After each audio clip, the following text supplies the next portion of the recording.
Igama lami uNkululeko ngingowakwaKhanyi ngidabuka khona la oPhongolo la esikhona khona namhlanje. One, mental health advocate and I'm an entrepreneur and philanthropist, and I'm the founder of the initiative called Nkululeko Khanyi Foundation. Under Nkululeko Khanyi Foundation, we do our programs, community development, community outreach, and one of the pioneer that is very close to my heart, mental health, la khona sibisana with all social ills, izinto ezithinta kakhulu ukulimala nengqondo yabantu. So I'm a beacon of hope, and I'm an award winner anyway as international speaker. Yes, we are here oPhongolo today. Besizohand over ama-laptop awu-140 to i-community yala oPhongolo, abantu abasha, i-youth yala oPhongolo engasebenzi under i-program ye-new venture under Nkululeko Khanyi Foundation that is funded by iBank Sita. Today njengoba ubona umkhandlu ubukhona nomasipala wala oPhongolo nomphakathi nayo yonke le youth ekhona la besizonikela sizodonate ngama-laptop nama-bags and then nama-software ukuthi abantu abasha laba bangasebenzi abakwazi ukuthi noma bengenawo ama-resources okugijima bey'ndaweni kodwa umuntu akakwazi ukuba sendlini akwazi uku-apply umsebenzi because i-economy iyashaya ngaphandle and uthola ukuthi eminye iy'nsiza azikho. oPhongolo kunabantu abasuka kuNtumbane ezedrobheni oPhongolo uhamba ngemali enkulu kambi, ihamba ibanga, khona usuka eMboloba, khona usuka eMagudu eza oPhongolo efuna ukuzo-apply ngoba zincane indawo kusemakhaya la kusemaphandleni. Inkululeko Khanyi Foundation ithi izosiza abantu abasha ukuthi umuntu noma ekude emkhakhweni emagengeni kwaShoba noma esekwalibisi akakwazi ukuthi ahlale nge-laptop a-apply umsebenzi because ekugcineni these are our future leaders ala oPhongolo. Fanele kuvuka president oPhongolo, fanele kuvuka ama-engineer, also business, more than everything that I want to see kwi-youth yasoPhongolo ukuthi kungandi ubugebengu, kungandi ukubulalana, kungandi i-GBV, kungandi nendlala ne-depression ebaledela ukuthi abanye beze begcina bengena ey'dakamizweni bezibulala nokuzalisana nje osekubona kwenzeka ngenxa yokuthi akunanto eba-ikhophayo nento eba-emparishayo as abantu abasha. So thina sizothi sifuna kuvuke ama-ideas, also amabhizinisi la oPhongolo, kungabi umuntu omnyama kuphela nomlungu kuphela ozoba nebhizinisi. Nala abantu bakushoPhongolo kuzovuka ama-brand, kuzovuka abantu abazoqala amateki abo. Sikhona lokho-ke thina ukuthi sibasondeze abantu abasha siwumkhandlu wasoPhongolo, umunicipality wasoPhongolo ukuthi asisebenzisane nabo nama-stakeholders ukuze sibasize. Sithi masiphuma thina sey'ndaweni sofuna usizo asilethe ekhaya ukuze kusizakale isizwe sakithi, ukuze i-brand yoPhongolo bankulu emphakathini wakithi. Mr. Khanyi, usubale zonke izinto ebengifisa ukuzazi. Mhlawumbe sesiphethe to all the young people who are maybe going through depression due to unemployment, due to... As a public speaker, and I started to share my journey, I was born here oPhongolo. Abantu, they can see me on TV, they can listen to me kuma-radio and thought ukuthi ngila ngikhona because yonke into ivele nje yashelela. No, it was not easy, but the perseverance has made me to be who I am. One thing about me, I'm a man of faith, I'm a man of hope. Each and every day ngivuka nginethemba lokukholo laqala kumina. Ngizothi-ke kumuntu omusha ozobheka le video nezofika kuyena noma ngingawena wala oPhongolo, wherever you are, believe in yourself.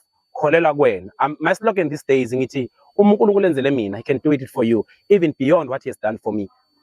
Kholela kuwena njengomuntu omusha, zethembe wena kuqala. Depression, it's not an answer. Ukuzibulala, it's not a solution. Nokungena ey'dakamizweni nophuzo oloqile sikubonile qeda kakhulu abantu abasha nokuyibona sithola ingane sibancane. Lezo zinto lezo aziyona isolution yempilo zethu. Thina kufanele sivuke sakhe isizwe, sishintshe imindeni yethu. We want to leave the footprint kubantu abasha and the legacy yalakithi oPhongolo ukuthi nakhona oPhongolo ungazalelwa khona but you can go international.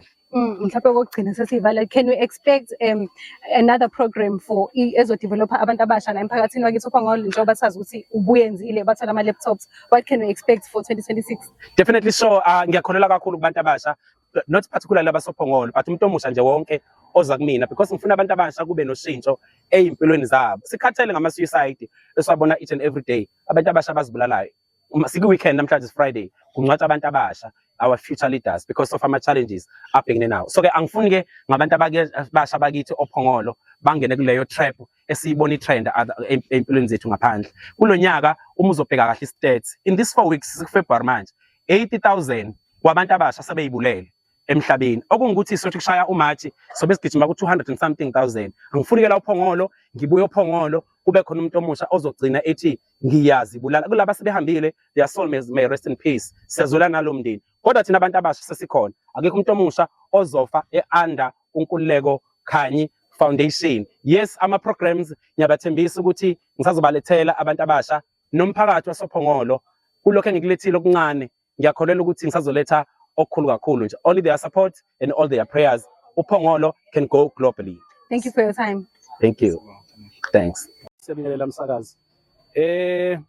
Lapha ya kwi department le corporate services phansi kwakhe kukhona i-component section okuthiwa skills development. Skills development usilekelela kakhulu ukuthi siphume siyofuna ne-funding, sibe nama partners ngaphandle ukudriver indaba ye-skills development. Besine project enkulu project lana nje sizo awada ingane with laptops, ingane ezu-140. Lezi ingane bezifunda for 6 months with stipends, bezifunda indaba yokuthi ungayisiza kanjani. Ngiyithokozele kakhulu le project ngoba ibikhuluma kakhulu imfundiso esinayo thina as leaders eziphekwe umntwana wakwaphinda ngene la khona kukhulunywa kakhulu ngendaba ka self help ne self reliance. So lento yamabhizinisi njengoba sesibacancathile kule project, ngibona ukuthi izobasiza futhi izosiza ukuthi silwe nale ndaba ye unemployment, because we are saying asingalindi ama formal job opportunities, nanokuthile singakuzama thina asikuzame. So ke ba equipped manje sebevuliwe, babafundiswa ukuthi lento lena yamabhizinisi yokuzisebenzela wena iphathwa kanjani. That is why ke namuhla umasipala with i-organization le uNkululeko Khanyi Foundation sila namuhla sizo hand over ke manje emva kwesikhathi eside sisebenza nabantu bethu abasha abancane sifunda. We are saying namhla ke kubo futhi thank you, thathani nakho okunye okuyi-package ukuze nikwazi ukuqhubekela phambili. We were giving out ama laptops to ingane abantu abasha aba-140. Mhlonishwa, mhlawumbe imaphi amazwi ongawadlulisa kuwo wonke abantu abasha ababukayo njengamanje sesivala?